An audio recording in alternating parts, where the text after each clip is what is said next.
사람 마음이 참 변덕스러워요. 제가 농촌 목회할 때는 주일날 비가 왔으면 했거든요. 근데 도시 목회할 때는 주일날 비가 안 왔으면 좋겠어요. 근데 밖에 비가 좀 안 내리지요. 네. 예배당 찾아오는 게 불편할까봐 안 내렸으면 좋겠다. 새벽에 일어나서 기도했는데 제 기도에 응답하셨다기보다도 아마 여러분들의 사모하는 마음을 주님께서 아시고 비를 잠깐 걷어주신 것이 아닐까 싶습니다. 오늘 함께 이렇게 예배하며 우리에게 복이 될 줄로 믿습니다. 또 하나님께서 우리를 통해서 영광을 받아주심을 믿습니다. 하나님 말씀 한 권 먼저 같이 읽을까 해요. 갈라디아서 3장 3절의 말씀입니다. 너희가 이같이 어리석으냐? 성령으로 시작하였다가 이제는 육체로 마치겠느냐? 이 말씀의 역사적인 배경, 신학적인 의미 다 그냥 제하고요. 그냥 문자대로 이 말씀을 그냥 읽으면 성령으로 시작하였다가 왜 육체로 마치려고 하느냐라고 하는 책망과도 같은 말씀이지요. 한때 제가 너무 힘들고 어려워서 다 그냥 그만두고 포기하려고 생각한 적이 있었어요. 그때 하나님께서 이 말씀을 주시고 이 말씀으로 책망하듯 저한테 말씀하신 적이 있었더랍니다. 사실 생각해 보면 때때로 우리가 은혜 가운데 시작하였고 성령으로 시작하였지만 육체로 마칠 것 같은 유혹에 노출될 때도 있고 또 그런 시련을 만날 때도 있지요. 남의 일만은 아닐 겁니다. 그런데 시편 94편 보니까 16절 말씀 이하에 이렇게 전하세요. 그 누가 나를 위해 악한을 치러 일어나며 그 누가 내 편을 들어 이 못된 자들을 칠 것인가? 야훼께서 도와주지 않으신다며 이 몸은 할 일 없이 적막한 무덤에 떨어지리라. 그러나 내가 다리가 휘청거립니다 하고 말하면 야훼께서는 당신 사랑으로 나를 붙들어 주신다. 걱정의 태산 같을 때 위로해 주심으로써 마음의 기쁨을 채워주신다. 여기 다리가 휘청거립니다 혹은 걱정의 태산 같을 때라는 말이 그냥 남의 이야기처럼 들리지 않는 분들이 있을 거예요. 하지만 주님은 사랑으로 우리를 붙들어 주시고 우리를 감싸 주시니 우리는 다시 일어서게 되는 줄로 믿습니다. 무엇보다 오늘 함께 예배할 때에 함께 하시는 우리 주 성령 하나님께서 세상에 줄 수 없는 위로를 또 기쁨을, 쉼을 공급해 주실 줄로 믿습니다. 오늘 저와 여러분이 함께 읽은 본문에는 남유다의 8번째 왕이었던 요아스에 대해서 짧게 소개하고 있는 걸 볼 수가 있습니다. 요아스 왕이 남유다의 몇 번째 왕이었다고요? 8번째 왕이었어요. 근데 짧게 소개했지만 사실 그의 전 생애를 다 읽어보면 요아스는 성령으로 시작하였다가 안타깝게도 육체로 마친 사람이라고 평가할 수가 있을 겁니다. 오늘 그 이야기를 좀 잠깐 나누려고 그래요. 먼저 그가 어떻게 성령으로 시작하였던가, 어떻게 그가 은혜로 시작하였던가 좀 찾아보면 이렇습니다. 요아스 아버지는 아하시아 왕인데요, 유다의 6번째 왕이었어요. 자, 생각해 보세요. 요아스의 몇 번째 왕이라고요? 8번째 왕이고 아버지는? 그럼 중간에는 누가 있어요? 누가 있어요? 그 누가가 누구냐면 아달랴라고 하는 여자입니다. 유대 역사 가운데 유일하게 여자가 왕이 돼가지고 왕노릇한 적이 있었습니다. 고대 시대에 여자가 왕이 된다라고 하는 것 평범한 일은 결단코 아니지요. 사연이 이렇습니다.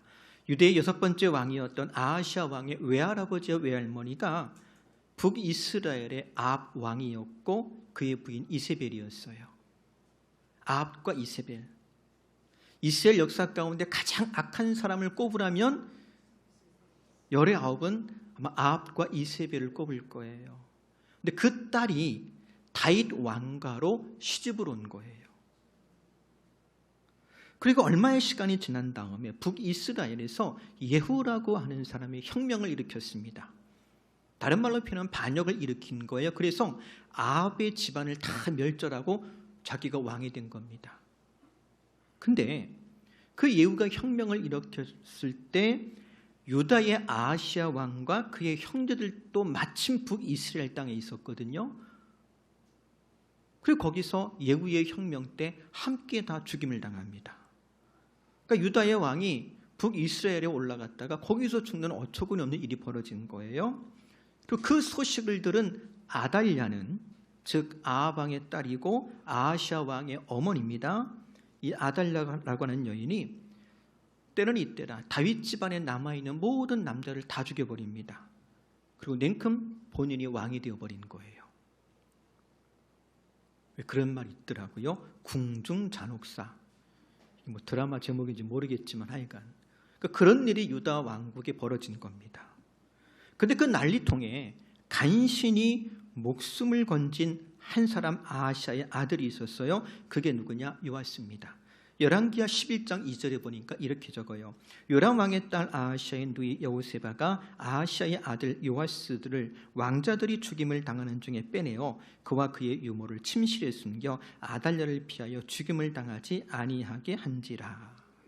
이때 요아스의 나이가 1살이었습니다. 제가 좀 길게 설명했는데 이해가 되지요? 쉽게 말하면 이런 거예요. 요아스는 태어나자마자 왕이었던 아버지는 죽었고요. 할머니가 왕이 되려고 작은 아버지와 형들과 사촌을 다 죽여버렸어요. 간신히 요아스 한 사람만 고모의 손에 의해서 목숨을 건지고, 그리고 7살까지 어디에 숨겨졌느냐? 하나님의 성전에서 여호세바의 남편이었던 제사장 여호야다, 즉 고모부의 보호 아래서 자라게 됩니다. 요아스는 유일하게 살아남은 다윗 왕의 혈통이었고요. 만약 요아스마저 없었더라면 다윗의 위를 영원히 하시겠다 하셨던 하나님의 약속이 아마 위태로웠을 거예요. 게다가 그리스도께서도, 우리 주님께서도 다윗 왕의 후손으로 이 땅에 오셨는데 아마 그 일도 요원했을 겁니다. 그래서 이 요아스는 어찌 보면 하나님의 히든 카드와 같은 인물이었고요. 하나님의 비밀과도 같은 인물이었습니다. 그리고 7살 되던 해에 제사장 여호야다의 도움으로 아달랴를 축출하고 드디어 남쪽 유다의 왕이 되는데, 고작 초등학교 1학년짜리가 왕이 되는 거예요. 그 이야기를 본문 1절에 이렇게 소개합니다. 예후의 제7년에 요아스가 왕이 되어 예루살렘에서 40년 동안 통치하니라.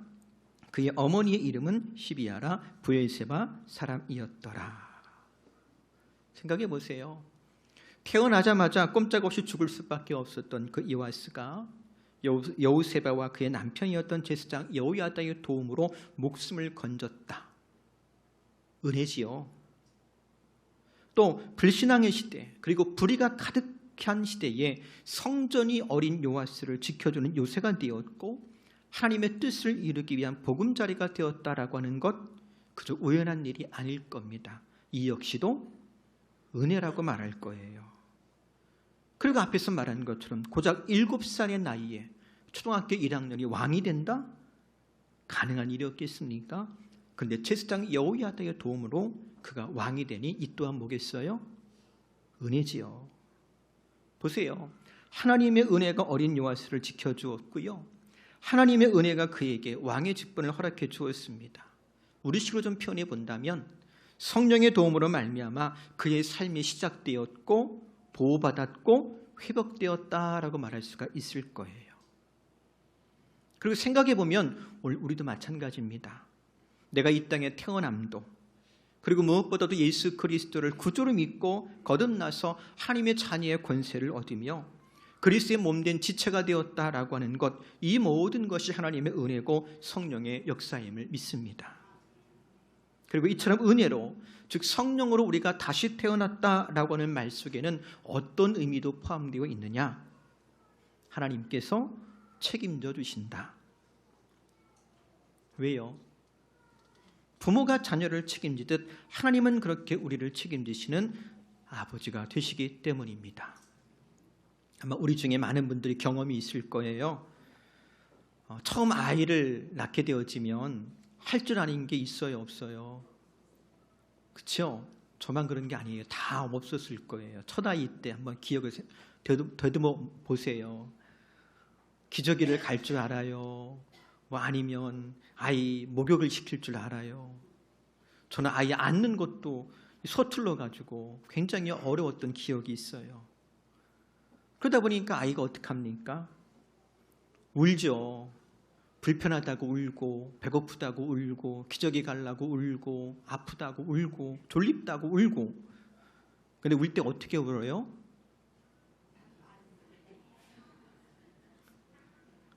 왜 나왔어? 왜 나왔어? 막 그러고 울잖아요. 그렇죠? 책임져! 책임져! 하고 울죠. 우리를 그리스도 예수 안에서 다시 태어나게 하신 분이 누구시라고요? 성령님이세요. 우리 주 성령께서 우리를 찾아오시고 구원의 빛을 비추어 주심으로 회개하게 하셨고 예수 그리스도를 나의 구원자로 주님으로 믿는 믿음을 주셨어요. 그러하게 성령께서 또한 우리를 책임져 주실 줄로 믿습니다. 오늘 저희 여러분이 읽은 본문 열왕기하 12장 2절에 보니까 이렇게 이릅니다. 요아스는 제사장 여호야다가 그를 교훈하는 모든 날 동안에는 여호와 보시기에 정직히 행하였다. 제사장 여호야다가 요아스를 보호해 주었고 그를 양육해 주었고 그를 책임져 주었고 그를 이끌어 주었고 그의 모든 신분을 회복시킬 수 있도록 도와준 것처럼 그리스도의 영이신 성령께서 우리를 이끌어 주시고 지켜주시고 보호해 주심을 믿을 때 저와 여러분 날마다 성령의 충만함을 구할 수 있기를 바랍니다. 때로는 힘들고 어려운 문제를 만날 때마다 그때마다 성령의 도움을 간구할 수 있기를 바랍니다. 쉽게 하세요. 어떻게? 책임져 하시면 돼요. 성령님 나를 거듭나게 하시고 자녀 삼아 주셨사오니 뭐 하시라고요? 책임져 주세요. 그러면 내 다리가 휘청거릴 때 사랑으로 붙들어 주시고 걱정의 태산 같을 때 위로해 주시는 은혜로 말미암아 기쁨을 회복하게 될 줄로 믿습니다. 두 번째로요. 이렇게 요아스는 은혜로 시작했어요. 성령으로 시작했는데 근데 안타깝게도 그는요. 그만 육체로 마치고 말았더랍니다. 그래서 열왕기하 12장 3절 말씀 보니까 이렇게 이르세요. 다만 산당들을 제거하지 아니하였으므로 백성이 여전히 산당에서 제사하며 분향하였더라. 이 열왕기하 말씀에는 굉장히 조금 완곡하게 표현했어요. 또 다른 역사서인 역대기 말씀, 역대기하 말씀을 읽어보면 보다 직설적으로 표현한 걸 볼 수가 있는데 즉 어떻게 요아스가 은혜로 시작했음에도 불구하고 육체로 마치는 어리석음에 빠졌는지에 대해서 고발하듯 두 가지를 지적합니다. 하나는 뭐냐? 제사장 여호야다가 죽은 이후에 그가 우상 숭배에 빠졌다라고 적고 있어요. 역대하 24장 17절 이하입니다. 여호야다가 죽은 후에 유다 방백들이 와서 왕에게 전하매 왕이 그들의 말을 듣고 그의 조상들이 하나님 여호와의 전을 버리고 아세라 목상과 우상을 섬겼으므로 그 죄로 말미암아 진노가 유다와 예루살렘에 임하니라. 요아스가 뭘 버렸다고요? 하나님 여호와의 전을 버렸대요. 성전을 버린 거예요. 생각해 보세요. 하나님의 성전이 요아스에게는 어떤 곳이었지요? 그가 태어나자마자 죽을 수밖에 없었는데 성전에 숨겨졌고요. 그리고 성전 안에서 자랐어요. 제사장의 보호 가운데, 제사장의 지도 가운데 그가 양육되었던 사람입니다. 그런데 그런 그가 하나님의 성전을 버렸답니다. 마치 무엇과도 같으냐? 자기를 낳아주고 길러준 어머니를 버린 것 같은 일을 한 거예요. 하지만 생각해 보세요. 세상에 요아스가 이렇게 변절할 줄 누구도 예상하지 못했을 겁니다. 근데 또 한편 생각해 보면 이것이 바로 죄의 능력에 속절없이 무너지는 인간의 연약함이 아니겠는가 싶어요. 그리고 안타깝지만 우리 주변에도 모태신앙인데 믿음의 가정에서 자랐는데 어느새 신앙 버리고 교회 떠난 사람들 아마 있을 겁니다. 또 한 가지, 요아스가 성령으로 시작하였지만 육체를 마치는 그 어리석은 일을 어떻게 지적하고 있느냐? 그는 하나님의 제사장을 죽이는 일도 서슴지 않았더랍니다. 역대하 24장 22절 보니까 이렇게 적어요. 요아스 왕이 이와 같이 스가랴의 아버지 여호야다가 베푼 은혜를 기억하지 아니하고 그의 아들을 죽이니 그가 죽을 때에 이르되 여호와는 감찰하시고 신원하여 주옵소서 하니라. 왜 그런 말이 있죠? 은혜를 뭘로 갚아요? 요아스가 바로 그런 일을 한 거예요. 여호야다가 제사장입니다. 자기를 지켜주고 길러준 제사장이었고 가깝게는 고모부였어요. 근데 여호야다의 아들도 아버지가 제사장이기 때문에 그도 제사장입니다. 그가 스가랴 제사장이에요. 근데 생각해 보세요. 왕이 성전을 버리고 우상 숭배할 때 제사장이 그걸 보고 가만히 있었겠습니까? 뜯어 말렸겠습니까? 분명히 말렸겠지요. 개인적으로는 사촌지간이니까 책망했을지도 모르겠어요. 그러자 요아스가 어떻게 했더라고요? 그를 제거해버립니다. 제사장이 우상 숭배를 가로막으니까 자신의 권위에 도전하는 것으로 혹은 정치적으로 정략적으로 그것을 해석했기 때문에 제거해버려요. 하나님 말씀만 거절하는 뿐만 아니라 그가 받은 은혜를 기억하지 아니한 이 요아스의 모습, 권력에 심취되어서 믿음을 잃어버리고 편협한 자기의 속에 빠진 그를 보면서 우리는 사람의 악함을 엿볼 수 있습니다. 그리고 생각해 보면 오늘날도 이와 비슷한 일들이 있을 거예요. 우리가 그리스도를 전하고 신앙을 권면하면 왜 자유를 침해하냐고, 왜 종교를 강요하냐고 반문하는 사람들 분명 있을 겁니다.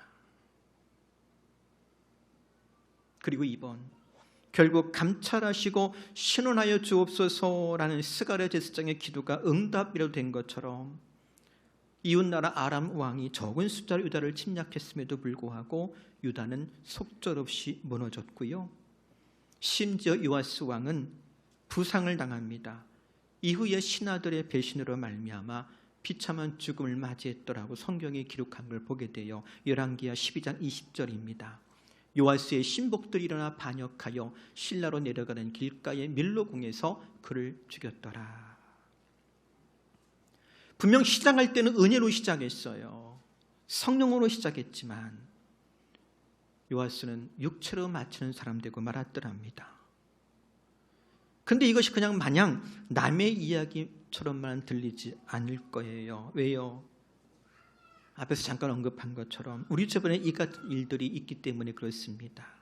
그리고 본질적으로는 우리 안에, 내 안에도 죄의 권세에 한없이 약한 연약함이 있기 때문이고 또 우리 안에도, 내 안에도 죄와 짝하여 살고 싶은 충동이 있기 때문일 겁니다.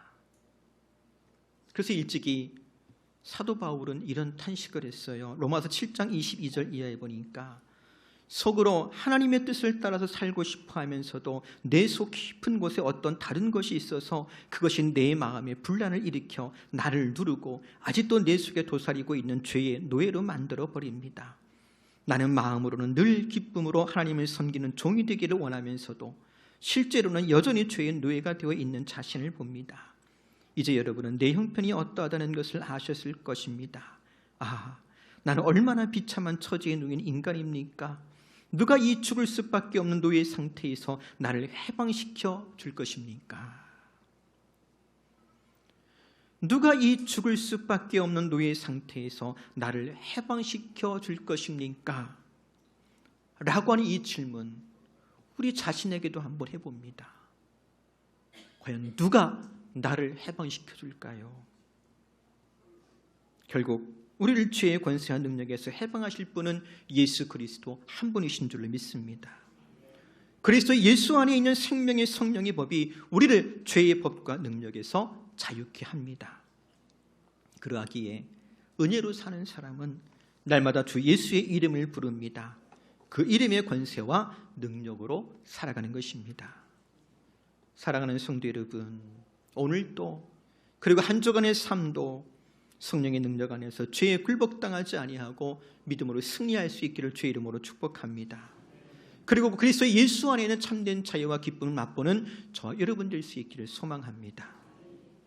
말씀을 정리합니다.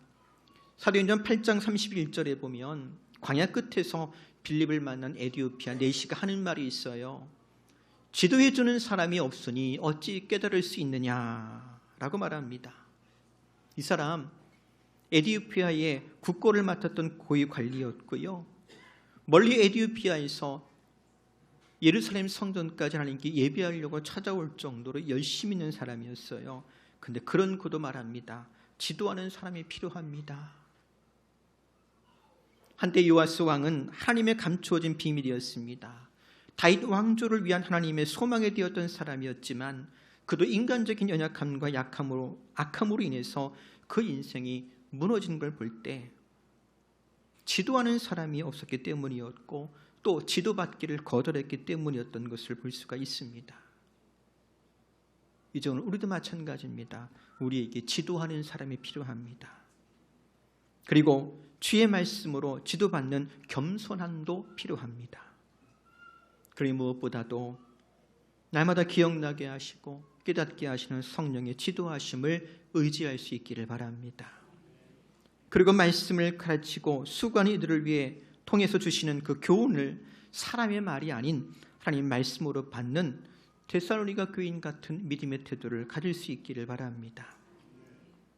같이 한번 해볼까요? 성령으로 시작하였으니 성령 안에서 마치자. 끝까지 변치 않는 믿음으로 승리하는 저와 여러분 되기를 주의 이름으로 축복합니다. 기도하겠습니다. 사랑의 하나님, 우리에게 은혜를 주시니 고맙습니다. 예수 그리스도를 믿음도 주의 몸된 교회가 됨도 은혜요 성령으로 시작하신 줄로 믿습니다. 그리고 주님 오시는 날까지 이 땅에서 사명이 끝나는 순간까지 성령의 인도함 속에 살아가기를 원합니다. 우리에게 성령의 충만함을 그리고 주 앞에 겸손함을 허락하여 주옵소서. 예수님의 이름으로 기도합니다. 아멘. 우리 사도신경으로